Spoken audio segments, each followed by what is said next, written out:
তার শাসনটাকে নিরঙ্কুশ করবার জন্য তিনি দমন করেছেন। ফলে আমরা এটাকে রাজনীতি বলবো না, এটা বলে দমননীতি বলবো। গুম হয়েছে সেটা আমরা বিরোধিতা করেছি।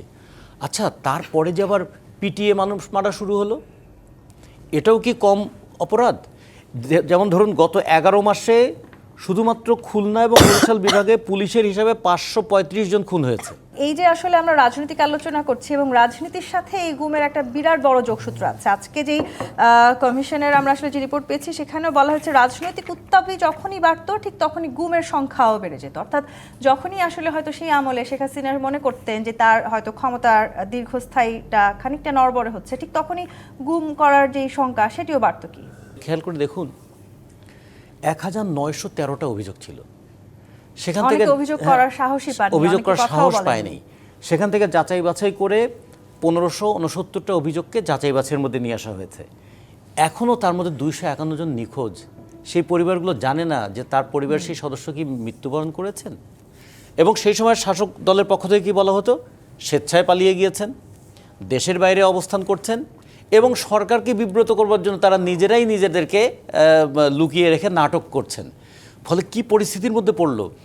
বাবা কি তার হারিয়ে গেছে না মরে গেছে? স্বামী তার কি হারিয়ে গেছে না মরে গেছে? এই যে বিষয়টা, এমন একটা পরিস্থিতি। এমন সবচেয়ে বড় কথা, যারা আমাদের এখানে খুব ধর্ম নিয়ে রাজনীতি করেন তারাও, আচ্ছা, একটা জানাজাও তো করতে পারতেন না। যদি তিনি বেঁচে থাকেন তাহলে তো জানাজা করা যাচ্ছে না। তো নতুন এবং ফিরে আসা গ্রাহকদের জন্য নগদে চলছে ক্যাশব্যাক সহ প্রতিদিন হাজারো উপহার জেতার সুযোগ। হবে আশা আর ফেরা, সারপ্রাইজ সেরা।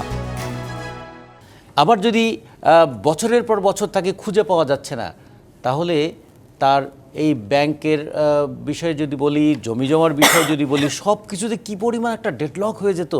ফলে গুমের সঙ্গে কিন্তু অর্থনৈতিক সম্পর্ক, মনস্তাত্ত্বিক সম্পর্ক, সাইকোসোশ্যাল রিলেশন সব কিছু জড়িত হয়েছিল।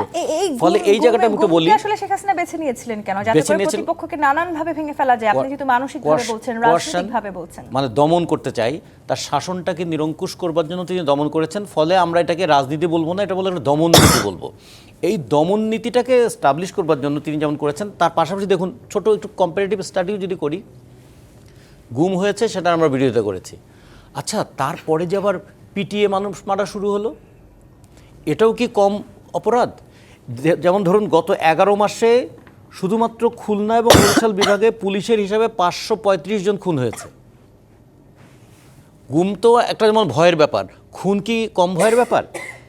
এবং 9 মাসে যে পরিমাণ আমাদের এখানে খুন হয়েছে তাতে দেখা যাচ্ছে প্রতিদিন গড়ে 11 জন করে খুন হচ্ছে। এর সঙ্গে যুক্ত হয়েছিল দঙ্গলবাজ, মানে দলবদ্ধ হয়ে কাউকে আক্রমণ করে পিটিয়ে মেরে ফেলা। ফলে একদিকে যেমন আমরা গুমের বিরোধিতা করছি স্বৈর শাসনের সময়কালে, ঠিক তেমনি স্বৈর মানসিকতা যদি থাকে তাহলে স্বৈর শাসক না থাকলেও ছোট ছোট স্বৈরাচারেরও জন্ম হয়।